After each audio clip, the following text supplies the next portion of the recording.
We'll do that. So yeah, first question, how did it all start? How did you get into the industry? Oh, how long do you have? So I was actually doing shows in my garden with my friends for mum and dad and aunties and uncles, and inviting people in the road to come and see circuses and shows or anything I could do. I joined church choir in Whipson and Exeter when I was, how old was I? I suppose about 7 or 8. Then I became head choir boy. And whilst all this was going on, I was entering talent contests initially with my cousin. And when I was about 9 or 10, my uncle gave me a banjo. My parents, no money, but found some money to give me some banjo lessons. And by the age of 12, I did my first paid gig. So my first paid gig was Christmas Eve, 1969, playing the banjo, singing, you know, some West Country songs, the Edge Cutter and the Wurzels, old songs that my dad used to teach me. So that was the start of it, really. And I was playing pubs and clubs from the age of about 12. And I joined my first band at the age of 15, really small, a little trio in a holiday camp in the West Country. And then from then I did an audition for a dance band, and it sort of went from there. Bands first of all, then eventually going solo, then eventually adding comedy, and eventually getting into panto, which I'd wanted to do for years. Yeah. So that's just a synopsis. Yeah. So how long have you been in the industry for now? I'm in my 51st year. And where am I? 52nd? No, 52nd year. I'm in my 52nd year as a professional entertainer. Good. So over the years, has the audiences changed a lot over the years in terms of their response to your sort of performances, and do they differ in different parts of the country in that? Well, I suppose, like we all have in life, I change at the same time as the audiences have changed, really. I mean, purely in terms of the sort of jokes I would be doing, what I would be telling in the late 70s compared to what I would be telling now would sort of go along with the enlightenment of prejudices that were revealed to people over the years, and we gradually changed. The stuff I was doing in the late 70s, I wouldn't even think of doing now. Some I would, but some I wouldn't even look at. But then again, when I did them, the people that laughed at them then possibly wouldn't laugh at them now. You see, I mean, it's a metamorphosis, really. I mean, it's societal change, I suppose. And I've always been tried to do the stuff that's relevant. I'm not a topical comedian per se, but I always try and make it of the time. I suppose that's what we all do in life, really. This is a bit deep. Yeah, so I've been looking at some of the people that you've worked with in panto and that, and I mean, you've worked with some incredible people. I mean, Barbara Windsor and people like that, people I could only sort of dream of working with. Who has sort of been your favourite person to work with, sort of looking back on the pantos that you've done? Who have you sort of really enjoyed? Well, there's about 3 different strains of that, really. Who have I enjoyed working with most of all? Who I learnt the most from? This is one of them. This guy here. Wow, yeah. He's called Brian Burden. Yeah. He's still around. He'd be a good guy to chat to. Okay. He was like my second or third dame, second main dame that I worked with. First dame was a guy from Bristol called Adrian Varco, who's no longer with us, and I learned loads from him. And then I went into the bigger pantomimes. My first big pantomime, which I believe was in Croydon. This guy, Brian Burden, was the dame, and I learned so much from him. He was a stand-up comedian. He'd been a dame for years, and his father was Albert Burden, who was a music hall act. Yeah. And he gave Ken Dodd his first job in showbiz. Wow. His dad. Yeah. So there's a legacy that goes back there that might be worth investigating for you. So yeah, I learned from people like that. And before I started working with the, in inverted commas, big names, I learned from all the for want of a better phrase, jobbing professionals that had been doing pantomime for a lot longer than I had. I came to it fairly late, really. I'd always wanted to do it, but I didn't quite know how to. And suddenly I started off on a touring panto, and I was seen by some people that said, I think he should do the bigger pantos, and it went from there, really. I suppose, back to your basic question, it would be the most excited to work with anyone would have been Barbara Windsor. That meant the world to me. And the added joy that we were meant to work together a few years before that in Nottingham. She'd seen me on the Des O'Connor show on television, another great guy, much missed. And she'd asked Jim Davison, who I was working for at the time, if I could work with her in the Theatre Royal in Nottingham. And it was agreed that I would be her button, since she'd be the fairy godmother in Cinderella.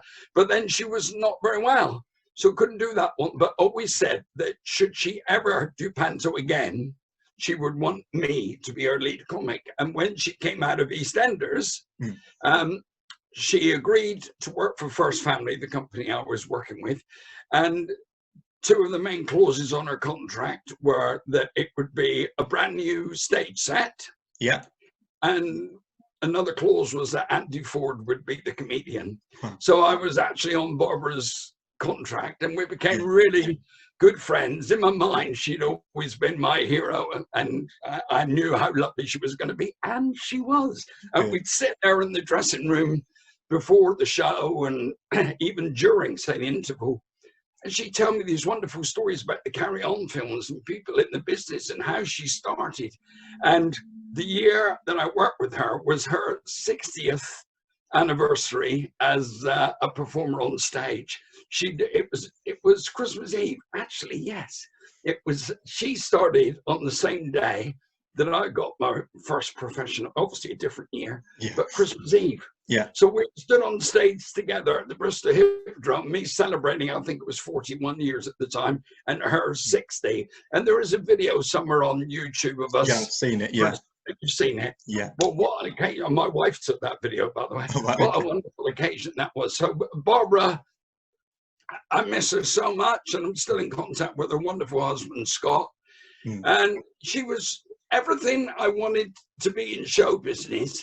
I actually felt like I'd achieved that whilst I was working on stage alongside her. Do you know what I mean? Because this was Barbara Windsor, and I'm here because Barbara Windsor wanted me here. So that was really special. I'd worked with wonderful people, David Hasselhoff, Henry Winkler, completely different personalities, but just so generous and warm. And so I've been really lucky, mate. Steve McFadden, fantastic. And I saw Steve in panto a few years ago in Southampton when he did Dick Whittington, and he was he was amazing. Yeah. Well, we're really good friends, Stevie and I, and hopefully we'll get back to doing panto again soon. Worked with Les Dennis this year, and the strangest pantomime I've ever done in my life, a socially distant. And we ran longer than any of the pantos because the West Country were only, well, Devon was in tier 2, so we were able to keep going. And we only missed out on 3 days of our run. And Les was a joy and a mind of information about show business. There's another guy you should speak to. And generous and warm. And he was happy for me to give him ideas for gags, just change it a bit, see if that works better. And he was giving the same back to me. And it's such a joy when you get to that stage where you know people are giving you suggestions and advice because they want you to go better. It's not better for them, it's better for you. And that's what I love about our business. Doesn't happen like that every time, but when it does, it's, you know, it's a joy. So what was it like sort of being back on stage after so long of being away from the theatre? I can sort of imagine that was a bit of an incredible sort of experience, especially doing it in such odd times. What was that sort of like? It was, number one, euphoric. Just to be, even though the rehearsals were really bizarre and the seats were all 6 foot away from each other, and we'd rehearse our bit, then put the mask on, go in to sit down. So we were doing sort of a lot of conversations, read the show via WhatsApp and stuff. because we didn't want to be breathing over each other. So it was strange, but it was a wonderful theatre. It was a wonderful cast. And I think the show really worked. I'm sure the audience, first of all, they were all spread out with muscle. I'm sure they realized that we were keeping our distance. But after a while, it was so well choreographed that I think you lost that. You forgot about that. And you just followed the pantomime. It was Robinson Crusoe. The story bore no relation to any Robinson Crusoe story I've ever heard, but it didn't matter because it was an adventure and it was panto and it was really funny. And there were some lovely sketches. I mean, we did a, what was she called? Shirley Shaw sells sushi in the sushi store and all that. So it was a tongue twister, and we did a three-hander, Les Dennis, Conor McIntyre and myself. And because we had to socially distance, it's how you use it. Les was on, he was stage right, Conor was stage left, I was center, but they were giving me instructions to tell the other one. So I kept going to one, then crossing and going to another. So we used the cross for comedy, and we made the social distancing work. Yeah. And it's like I suppose it's like a blueprint of, if we have to do it in that style again, how it works. But hopefully, fingers crossed, we might get back to some sort of normality. Last year, I did most of my shows online, on like Facebook. You saw some, Yeah, I saw some of them, yeah. I just had to keep myself working, Dom, I can't sit around and not create. I love my video editing. I love performing. I've got an idea to do a Sunday night show coming up in a few weeks, so I'm working on that stuff. I've got to have something to motivate me, and without the stage and the theatre, it's difficult. So you have to go down a different route. But when I came back performing on stage, I felt like I'd still been working. I didn't feel over rusty. Let me put it that way. Yeah. But first time you hear an audience laugh after 6 or 7 months without, it's like, whoa. I am funny. Yeah. So you were doing panto in Bristol for many years. I mean, it was sort of like the Bristol Hippodrome was sort of your home in that. But then you changed to a different company. You went over to Kudos, and then you went with a different theatre and that. What was that like after being so long with First Family and in Bristol? Was it change sort of odd?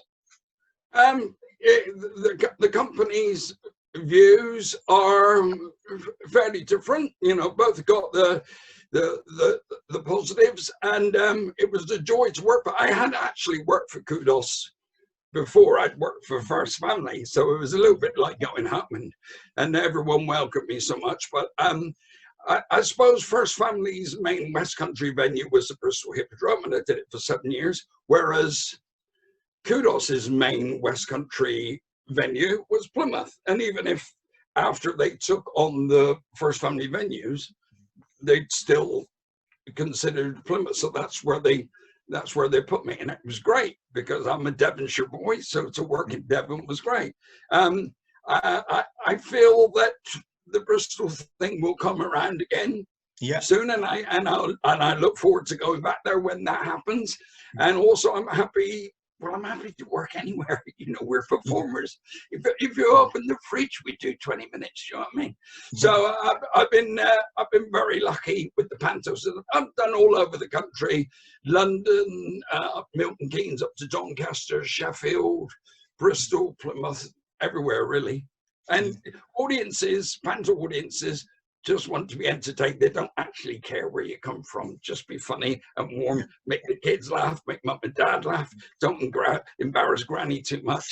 So the format works nationwide. Good. So if you could do any panto, who would it be with, and where would you do it?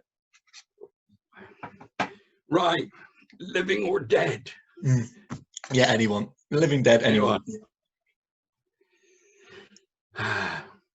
Well, top of my list would be Eric and Ernie, because I grew up loving them.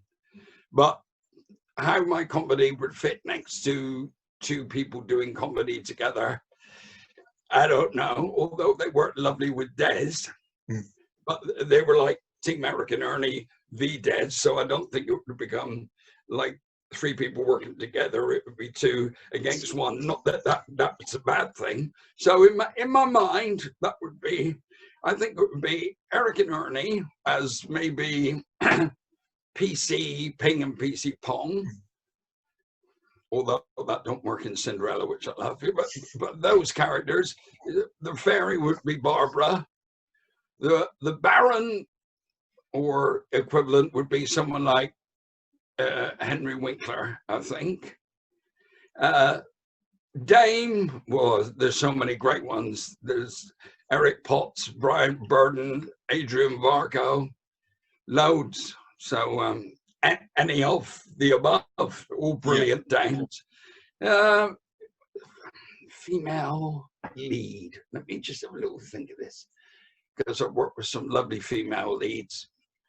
I did really love working with Suzanne Shaw. You know, I thought she was a really lovely, talented and warm person in the lead. Boy-wise, oh, there's so many. I'd like to I'd like to work with a current pop star in that role. Do you know, there's this thing about when you've done it for so long as me, you know, being so old as I am, you just want to pass it on. You know, I worked with the wonderful Simon Webb this year from Blue. Just the greatest guy. What a wonderful voice. And he wasn't doing much in the way of comedy in the show, so I couldn't pass a lot on to him. But I'd throw ideas to him and he'd appreciate it. And he used to stand in the wings this year. That was a joy of Barbara. She'd stand in the wings and watch my comedy bits every night. He would do that to me this year and come off and say, "Oh, you're so funny, man." So I like nice people. Those, maybe Tommy Cooper. I'm going off on tangent. You'll have to edit this, mate, because I'm just waffling. Tommy Cooper would have been a joy. Les Dennis, you see. There again. I would love to have worked with Les Dennis the way I am now. And the way he was a few years back when he was doing lead comic, I'm sure we'd have bounced off it. Maybe even a double thing. I'm interviewing Les soon for a show that I'm doing on a Sunday night. And you know, when you meet these people, sometimes you're in awe of them. But you know, when it clicks, when I worked with David Hasselhoff, I'd written quite a lot of the material, the comedy material. And there was one bit that he didn't get. It was, I was doing Wind Beneath My Wings to him. He was singing it. Have you seen it? Yeah, it's on YouTube. I've seen it quite a lot. Yeah, he was singing it and I was doing the bits in between. Because I thought play to his strengths. He's got a good big voice and the bravado's right there. And I could be silly, you know. You got to do the right humor for the strengths of the person you're working with. It's no good me giving him a load of gags if that's not his strength. So his strength was to sing with passion, and he got the irony as well, and he was very playful. And I wrote a line in there where he sings, "I couldn't fly higher than an eagle," and I said, "or possibly a budgie." Right, exactly. So in rehearsals, he said, "A budgie? What's a budgie?" I said, "A budgerigar." "Is that funny?" I said, it's funny, David, and it will work. Well, I'm not sure. Anyway, we had the juvenile entertainers in one day at a rehearsal. You know, they sat down and saw what we'd done so far so they could catch up. And that line came up and I sang, "Possibly a budgie," and all the kids roared with laughter. And he just looked at me and went, and that was it. And then I felt like the trust thing went up from there. So when you work with people, the objective is to get the best out of each other, and not, you know, I've done this a lot more than you, so you just stand there and I'll be funny. No, you just have to bring, as a producer once said to me, and everyone will remain nameless in this, some celebrities I was working with at the time, I think this was just for a dress rehearsal, he said to me, "Your job is to make them two look good." He said it in front of them, by the way, which was like, oh, man, just say that. But he was dead right. I don't think he should have said it in that way, but he was dead right that my job is not to say, "Look how much better I am and more experienced and funnier than everyone else." my job is to say, yeah, I'm funny, but look how well we're getting on. And then he said something funny as well. Don't you love him as well? So it becomes like a team effort. And, you know, we still want to walk down on what we call who's best and get it. Of course we do. I mean, we wouldn't be in the business if we didn't want that. But ultimately, for the sake of career and for friendship, you want the whole show to work. So passing stuff backwards and forwards to make sure it goes well. And when you're on stage, not trying to outdo the other person, just enhance the whole show. I think that's stuff you learn. I'd like to think I was always like that, but maybe in the early days I was a bit more ambitious. I don't know. Yeah. But maybe, you know, as you get older, you sort of relax with it all a little bit.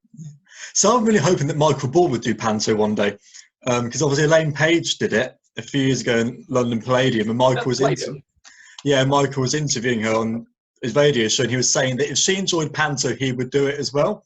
And she did enjoy panto, so I'm sort of hoping that he'd have a go at Dame one day. Oh, I'd love to work with him. Yeah, that would be a joy. So he did Edna and Hairspray, and I saw him in that, and he looks really good in that type of character. So I was sort of hoping he'd move over to do panto, do Dame one day. I think he's got a good sense of humour as well. I met him actually when I did the Raw Variety Show, and you might need to pick some of these names up now. But we were sitting around in a pub, which was a green room next to the Apollo where the Royal Variety was. And I was chatting with Jonathan Ross, Joe Pasquale, and Michael Ball. And we were all sitting around having a drink, waiting for the shaky hands with the Queen bit because the show was still going on. And he was just a joy. He was a lovely person. So I didn't know he was interested in that. Yeah, I was listening to the interview he did with Elaine Page, and he was saying that Elaine was like, "Oh, are you going to do panto one day?" And he was like, "Well, if you enjoy it, I'll think about it." But yeah, there were rumours that he was going to the Palladium the year after, but obviously Gary Wilmot sort of stepped back in again. Yeah, so. Lovely Gary. I'd like to work with Dawn French. Yes, I saw it. I know she did a panto at the Palladium. Yeah, but she lives in the West Country, I think Cornwall. So. Yeah, she'd be great to work with. Yeah, she was really good. Yeah. Was she good? You saw it? Yeah, I saw it. It was my first panto at the Palladium. Never seen one before, and it was amazing. But yeah, they're a lot ruder in London, by the way. Pardon? The pantomimes are a lot ruder in London. Yeah. Julian Clary overstepped the mark a few times. Yeah, you sort of had to sort of bite your tongue a bit when he sort of said a few of his jokes, but. But you know what you're going to get. You go and see him, and he's fantastic. But in the provinces, you don't, you know, it can't be as rude as that. Yeah. I mean, my local panto down in Newbury, it's so clean that they have to do an adult night as well. So I went to see the show in 2019. Went to see the normal show, clean as everything could be. Went back the day after, did the adult night, and that's when they sort of, with all the, you know, all the middle-aged drunk people in the audience and that, they sort of, some of the jokes they came out with, you sort of had to think, I'm so glad they didn't do that in the normal one. But they sort of kept the kids in the show as well. They didn't take them out. So you had these young kids come on stage. While the gags were going on. Yeah, while the gags were sort of going on. And so I was like, why am I saying that in front of some sort of 7-year-old boy? They had like one of the 7-year-old boys come on stage dressed as a vicar with a bottle of wine in his hand. Like a 7-year-old boy walked on stage, and one of the main characters looked at him and said, "Should you be drinking that at your age?" And he's like, "Oh, no, I shouldn't have been walked off." And I was like, "Oh my God, really? Did you have to do that?" Self-editing is a wonderful thing. I did when I did touring pantos. We're perhaps sometimes do an adult show, but we'd sit down and say, all of that works. Maybe you put a couple of swear words in there so that it becomes more street cred or whatever. I hate swearing on stage, by the way. And then let's replace that gag with that one, but we wouldn't be doing it while there were kids on stage. Holy mackerel. In fact, a lot of the touring shows, we were just a a complete unit. We all got on the coach at 5 o'clock in the morning, drove to wherever we were going to do 2 pantos that day, unpack it all, set the show up ourselves, do 2 shows, pack everything back in the coach, and drive to the travel lodge to get 3 hours kit before we did it all again. Yeah. Great learning process, but you know, you couldn't tour kids with a show like that. Yeah, good. So looking back over your amazing career, I mean, you've had a very long career. What are some of your highlights when you look back on it in years to come? Well, I hope there's a lot more to come, Dom. I know that. The highlights, I'd say, Royal Variety Show was obviously a big highlight, and meeting Her Majesty, who enjoyed what I did, which is really good. Barbara, obviously, working with the fantastic Barbara Windsor. This is only showbiz highlights because my wife and kids are at the top, you know. Right, Des O'Connor was so good to me, and I did his show about 6 or 7 times, I think. So it's quite, you know, I was quite lucky to get that. So that was all good. Touring, I mean, panto has been the gift that never stops giving for me. I'm still a bit hoarse from this year. My voice is not particularly good at the moment, but yeah, panto I love, and I look forward to doing a normal panto with normal amounts of people in the audience next Christmas. I know where it's meant to be. I've signed the contract, but I can't tell you until it's that information comes out. So yeah, lots of highlights like that. And I suppose one of the big highlights was the first year I did Bristol, 2009. The theatre manager came backstage and said, "Do you fancy doing a stand-up show, your own show?" And I went, "Yeah." So that, I think it was February or April or something like that, after my first year in Bristol, I think I sold about 1,000 tickets. But I walked out on the stage, and it's the first time in my life that it was my audience. The only reason they'd bought tickets was to see me, and I'd never had that before because I'm not a name. I've done quite a bit of telly, but I'm the sort of actor people were saying, "Oh, I've seen him somewhere." If you said Andy Ford to someone a few years ago, they wouldn't know who it is, but they might recognize the face. But these people actually just bought tickets to see me. So when I came out, the rush of adrenaline was like, whoa, these people are delighted because I'm here. So that was one of the biggest highlights of my career, that realization that you mean something to people. Yeah. So what is it about panto that you love? What do you like most about it? Because it encaptures everything that I believe in for comedy. It's silly. It's fantasy. Yeah. It's having an audience with no age group restrictions. And I like that. I was brought up to not, you know, never swear on stage. My mother would go absolutely mental with me. So, yeah, I think everyone can enjoy it together. Learning the skills, it gave me new skill sets, you see, stuff like being able to tell a joke to adults that kids won't get, but use your physicality to make the kids laugh at the same time, although they don't know what their parents are laughing at. So it's those sort of skill sets. And I'm sure my stand-up performances have got warmer since I've done panto. Yeah. So you learn to work an audience, as I say, with all different age groups, and the warmth is the most important thing.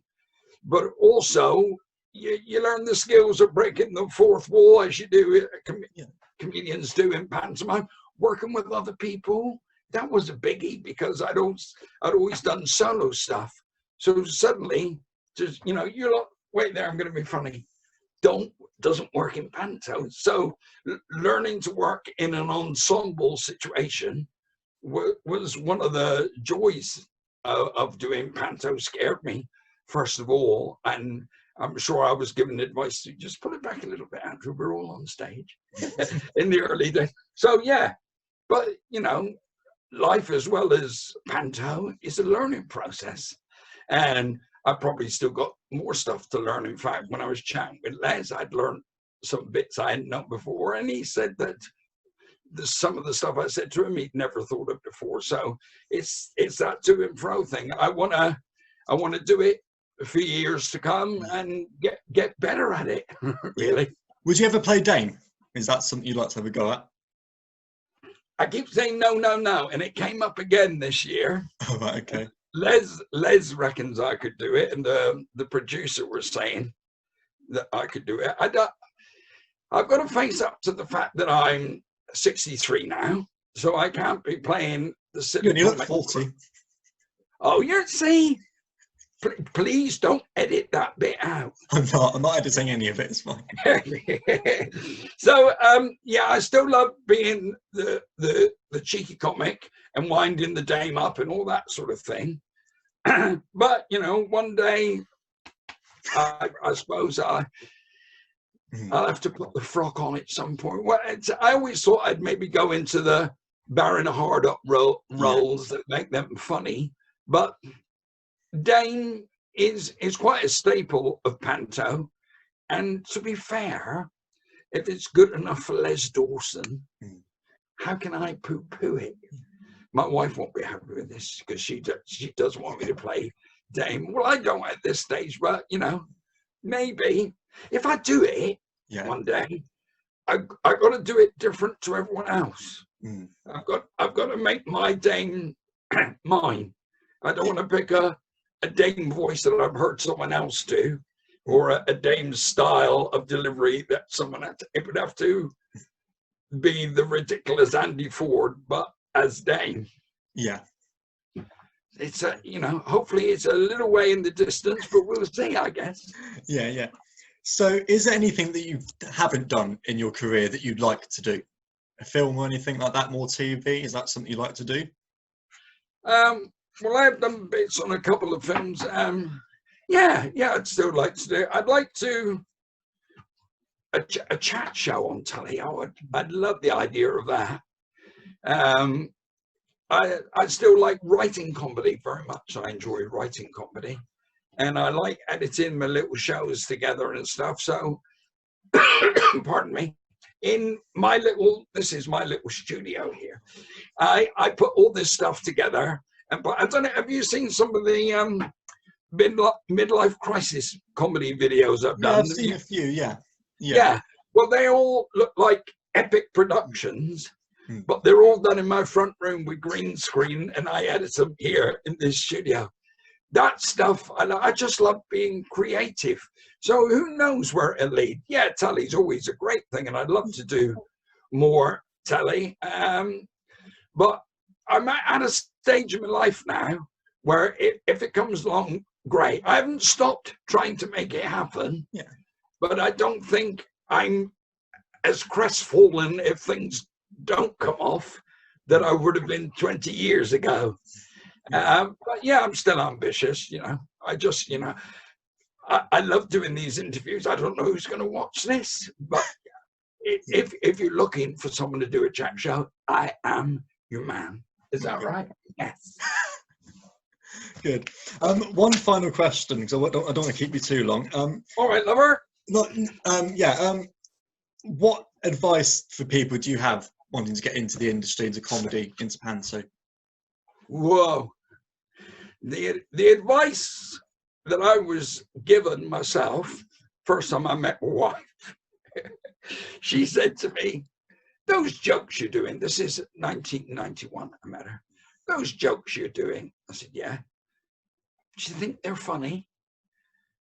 I said, well, not particularly. They're what everyone does on the circuit. They're like standard cabaret gags, really.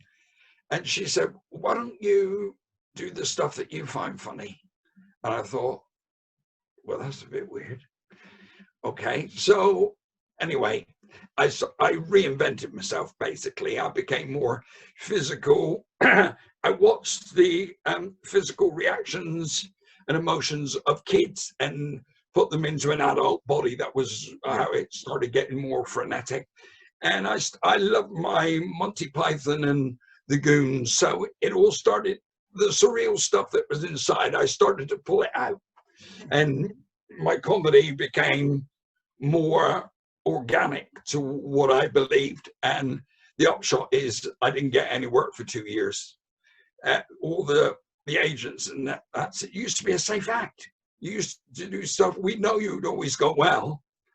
But anyway, I got no work for 2 years, but I kept on with it because I believed it was the right thing to do.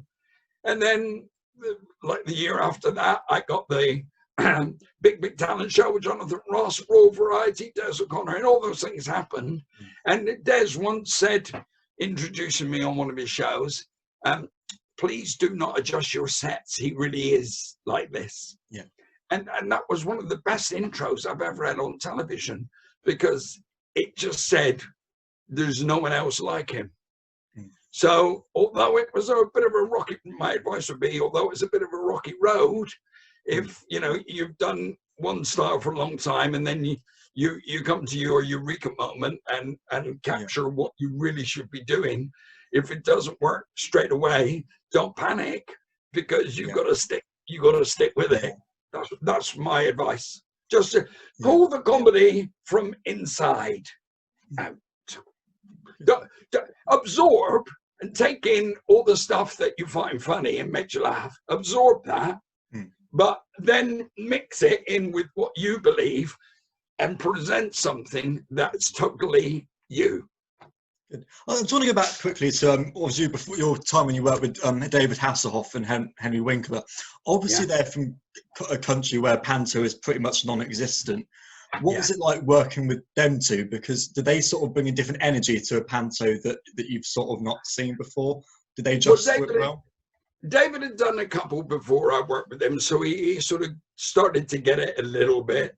The Britishness of it still surprised him at times, but Henry had done it once before, and I don't think it was his best. I don't think he enjoyed it as much as he should do. Yeah. And so it took a little while for Henry and I to really bond. But by the end of the run, I think we really felt each other's energy on stage. I was, to be honest, I was in awe of him as well, because he's the Fonz, and I grew up watching that. And now he's my mate. And now he's delivering lines that I wrote. Yeah. So it was all a bit weird, and luckily it was a 6-week run, so it was plenty of time for us to really bond. And he's done other pantos since. We both said that we'd love to work together again. He's a great guy, but there's so many. So Warwick Davis is an absolute joy to work with. Steve McFadden, all these wonderful people, all bringing something different to the table, and then you have to bring what you do to the table and find out where they slot together, because it's no good doing that. The styles have to merge, and whatever comes out of it is what makes the show successful. Good. Yeah. So, well, thank you for joining me. Thank you for sort of giving up your time to come and chat to me. It's very kind of you. That's all right. I do waffle, by the way, Dom. That's fine. I've really enjoyed it. It's good to hear. I'm a massive fan of people who do panto and things like that. So it's quite nice to sort of hear different people's stories and their experiences with panto and how they got into the industry. Because I'm trying to get into it as well, but obviously, right. Well, good luck with that. Theatre's closed, and that is a bit difficult. So I've had my few moments. So I'm like, is it going to go anywhere? And I auditioned for the North Pier panto in Blackpool last year. I had an audition for that. I was up for Buttons and obviously didn't get that, but I was obviously, it was sort of trying to get into the industry, and that in such an odd time for the industry, and that's a bit difficult. So hopefully I'll make it at some point. But thank you. Well, that's entirely down to you. Yeah. Yeah, if you're, we all get setbacks. I've had loads of setbacks, but I'm still, I nearly Elton John to myself then. I'm still standing, and I still love what I do. All the experiences, good and bad, never really stopped me from loving what I was put on this earth to do, which is to entertain people. And, I wake up every morning and I'm a comedian. How good is that? Yeah, good. Right, well, thank you once again. Thank you for chatting to me. Hopefully, I'll see you back on stage again soon. It'd be nice to come and see you live. I hope so. Yeah, I've seen your stuff on YouTube and it's amazing. So hopefully, when you get back on stage, I'll be able to come down and see you and actually see what you do best live. But take care of yourself. Once again. Thank you for chatting to me, and hopefully, yeah, I'll see you soon. Yeah, hopefully. Dom, all the best with your career. Keep at it. If you want any advice, then give me a ring and I'll give you someone's number. Take care, buddy. Cheers, Lovely to chat. Yeah.